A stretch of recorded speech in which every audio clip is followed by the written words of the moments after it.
یہ ہے شاہد حسین، اور شاہد جسمانی طور پر معذور ہے، ڈس ایبلڈ ہے۔ شاہد کو یہ بیماری محض 10 سال کی عمر میں ظاہر ہوئی۔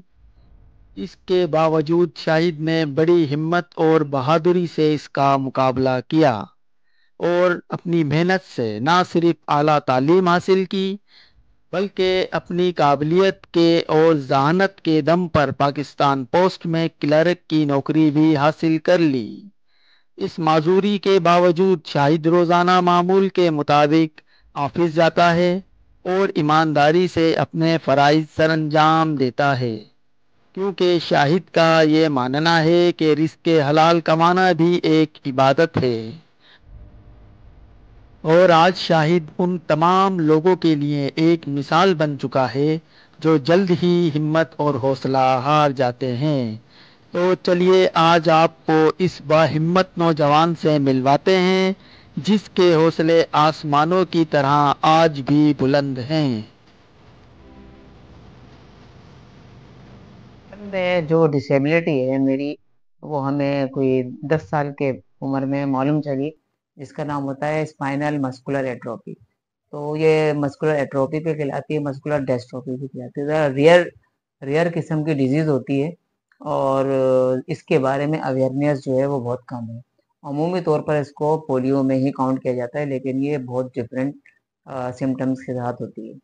تو 5 سال 6 سال کی عمر تک تو یہ فیل نہیں ہوتی۔ اس کے بعد بچے میں تھوڑی کمزوری محسوس ہونا شروع ہوتی ہے، ویٹ کم ہونا شروع ہوتا ہے، مسلس کمزور ہوتے ہیں، اور میکسیمم جو ہے 17 18 ایئرس میں بندہ جو ہے وہ ویل چیئر باؤنڈڈ ہو جاتا ہے۔ تو جب مجھے اس ٹیسٹ کے بارے میں پتہ چلا، اور اسے کہ ڈاکٹرس نے مجھے کہا کہ اس طرح سے آپ جو ہے وہ 17 18 تک جو ہے آپ ویل چیئر میں باؤنڈ ہو جاؤ گے۔ اس وقت میری ایج اتنی نہیں تھی، 10 12 سال کی میری عمر تھی، تو اس چیز کو میں نے اتنا فیل نہیں کیا اور نہ سیریس بھی۔ میں یہی سمجھتا رہا کہ نہیں، جس طرح میں چل رہا ہوں میں ایسا چلتا رہوں گا۔ لیکن آہستہ آہستہ سمٹمس جیسے واضح ہوتے گئے، اور وہ جو ڈاکٹرس نے کہا تھا تو وہ چیز نظر آنے لگی، اور میں گرنے لگا، چلنے میں پریشان ہونے لگا۔ پھر یہ ہے کہ یونیورسٹی پہنچتے پہنچتے میں ویل چیئر پر باؤنڈ ہو گیا تھا، اس میں اچھا شاہد اٹینڈنٹ۔ بھائی، یہاں آ کر آپ نے تھوڑا حوصلہ آپ کا ڈاؤن ہوا کہ آپ نے سوچا کہ یار تعلیم چھوڑ دیتا ہوں، کیا کروں گا پڑھ کر؟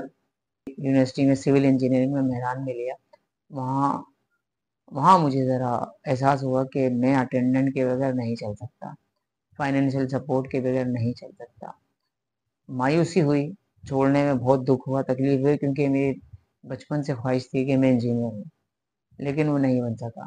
لیکن مجھے نہیں پتا تھا کہ اللہ نے میرے لیے کیا راستے کھول رکھے۔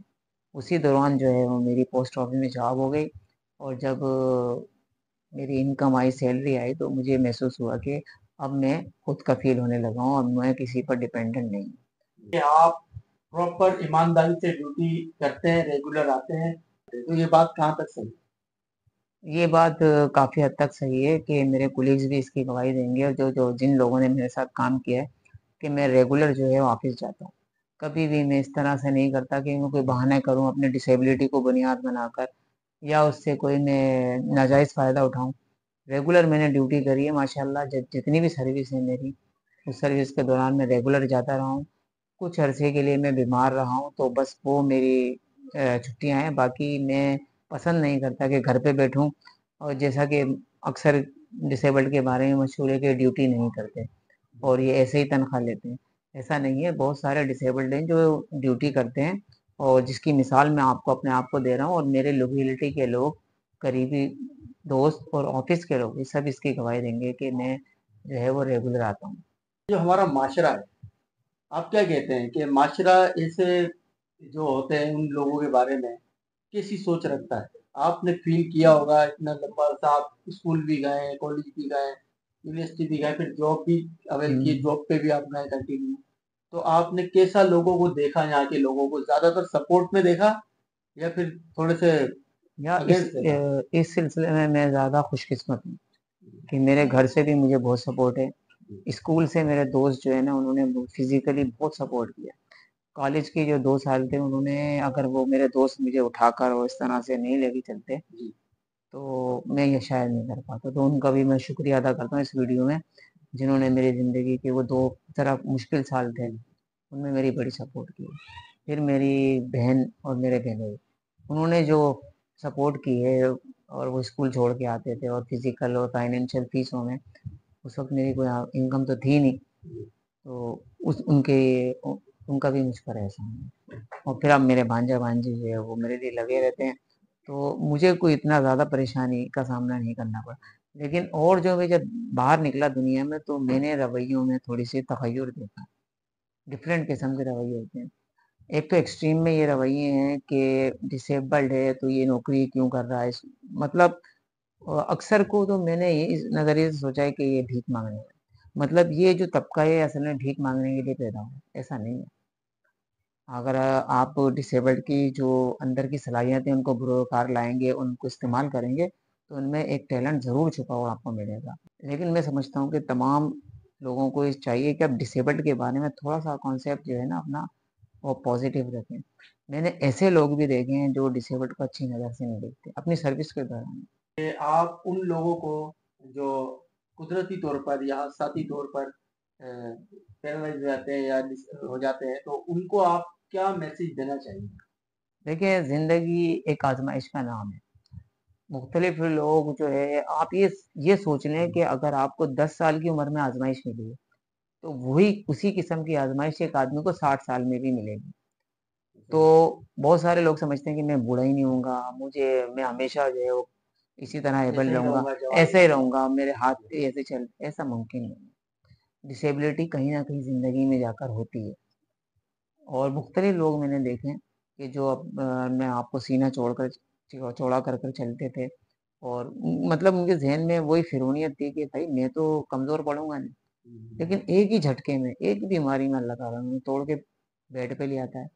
تو کبھی بھی میں طاقتوروں کے لیے یا جو معاشرے کے عام افراد ہیں ان کے لیے میسیج ہے کہ ڈسیبلڈ کو ریسپیکٹ دیں، کیونکہ آپ کو بھی اس مقام پہ کہیں جانا ہے. جو جتنی پبلک آتی ہے الحمدللہ وہ مجھ سے محبت کرتے ہیں، پیار کرتے ہیں، دعائیں دیتے ہیں اور اپریشیٹ کرتے ہیں. یہ میں نے رجحان اچھا ہماری جو ایریے میں ہے وہاں ملاقات اپریشیٹ کرتے ہیں، تھپ تھپاتے ہیں، تو اس سے میرا حوصلہ اور بڑھتا ہے. تو اب جو ہے نا انشاءاللہ میں ڈسیبلڈ کے لیے کہوں گا کہ وہ نکلیں، تعلیم حاصل کریں، جابس جو آپ کے لیے 3% کوٹا ہے اس کو چھوڑیں نا، اس کو حاصل کریں. اور اگر آپ سمجھتے ہیں کہ یار میں اس طرح سے چل رہا ہوں مجھے کوئی مذاق اڑائے گا، تو بھائی یہ دنیا تو ایبلڈ لوگوں کے بھی جو فٹ فاٹ ہے ان کے بھی مذاق اڑا دیتی ہے. کس صورت میں؟ اس کا کلر کالا ہے اس کو کالا رکھ دیا، جبکہ وہ فٹ ہے بالکل بندہ. لیکن پھر بھی ہمارے یہاں اس طرح کے تو آئیں گی باتیں، برداشت کریں، آگے چلیں، اپنا سفر کو جاری رکھیں. جو منزل اللہ نے طے کی ہے، اور مجھے اتنی عزت رسپیکٹ ایریے میں، اور پھر میں سپورٹ کر رہا ہوں اپنے گھر کو. تو اگر میں ایک مرتبہ یہ ہوتا کہ یار میں تو ڈسیبلڈ ہوں، میں تو آرام کرنا ہے، مجھے لیٹنا ہے، تو میں بیکار ہو جاتا. ڈسیبل ہونے کے باوجود جی آپ اپنی زندگی سے خوش ہیں، مطمئن ہیں؟ الحمدللہ اللہ پاک نے میرے لیے ہمیشہ جو ہے نا راستے آسان کیے ہیں. مشکلات آئی ہیں اور اس بیماری کے ساتھ مشکلات ہوتی ہیں، ڈسیبلڈ کے لیے ہمیشہ مشکلات ہوتی ہیں، اور اس میں کبھی مایوسیوں میں بھی گیا ہوں، لیکن میرے رب نے ہمیشہ جو ہے نا میرا ساتھ دیا، میرے لیے راستے نکالے ہیں. کچھ وقت کی پریشانی ہوئی ہے لیکن مجھے اس سے بہتر اس کا نتیجہ دیا. تو میں مطمئن ہوں اللہ پاک سے بھی، اور میں مطمئن ہوں اپنی زندگی سے بھی، جتنی بھی ہے میں نے بہت اچھی زندگی گزاری ہے. کہ آپ کو شاہد بھائی کی سٹوری نے ضرور متاثر کیا ہوگا اور آپ میں ایک ہمت اور ایک حوصلہ ضرور پیدا کیا ہوگا. تو کامیابی اچیو کرنے میں آپ کسی چیز کو بہانہ نہیں بنا سکتے. یہاں آ کر آپ نے شاہد بھائی سے سیکھا ہوگا. تو آئی ہوپ کہ آپ چینل کو سبسکرائب کریں گے، ویڈیو کو لائک کریں گے، اور اگر محبت کا اظہار کرنا ہے تو کمنٹ میں آ کے کامنٹ ضرور کیجیے گا. آپ کو اور میرا ساتھ یہیں تک تھا. ملتے ہیں کسی نیکسٹ ویڈیو میں کسی اچھے ٹاپک کے ساتھ. جب تک کے لیے شاہد بھائی کو اور ہمیں دیں اجازت. اللہ حافظ.